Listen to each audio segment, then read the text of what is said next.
2, 1. All right. That's clap sync. Okay.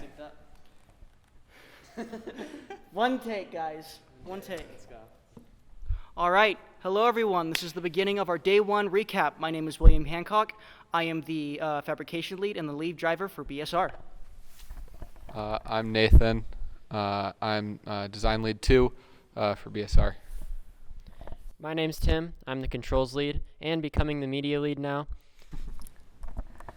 My name's Liam. I'm the PM on this project, and it's going to take a couple years off my life. All right, I guess I'm starting. This thing is critically low on battery. Fab was incredibly good today. We got so much done in such little time. We were super effective. We started bright and early with the game reveal over at EngineWorks in Bozeman with the Garage Gang team and some amazing people from the photonics industry giving some great talks. It was a seriously awesome event.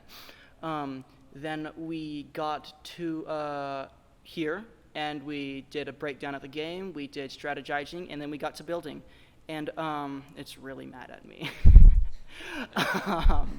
The building was really like flow state. Everybody kind of figured out their own teams. We had a miter saw team, we had that vertical saw team cutting all the plywood and everything, and it was really effective. And we got to building. We bought the wrong type of tubing for the tower, so that sucked because we cut it before we realized, so we couldn't return it, and we had to go back and buy some more. But otherwise, we ended up finishing all the game elements way ahead of schedule, and we got to jump the robot over the bump pretty early in the day. But yeah, I'm pretty satisfied. All right, so I'm gonna talk about all of our design stuff because our secondary design lead had to go home. So I'm headed up the intake team. We had a prototype inspired by Team 148 Robo Wranglers 2017 design. We determined that the best way to actuate that is going to be using some drawer slides along with a belt to make it go in and out.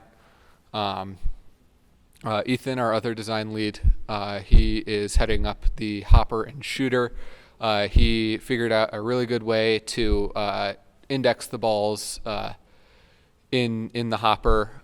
We were expecting the balls to be a little bit grippier on each other than they are, similar to the 2020 balls.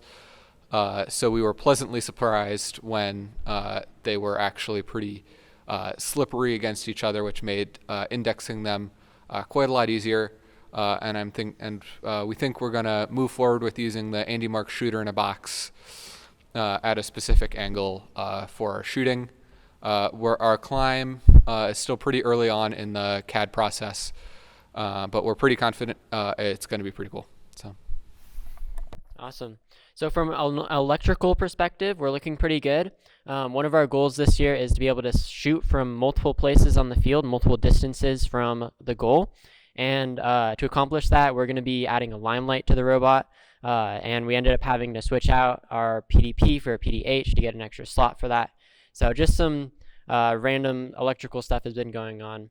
As far as software, we did start the season with a pretty good code base, had some sample subsystems in there, as well as some other infrastructure code.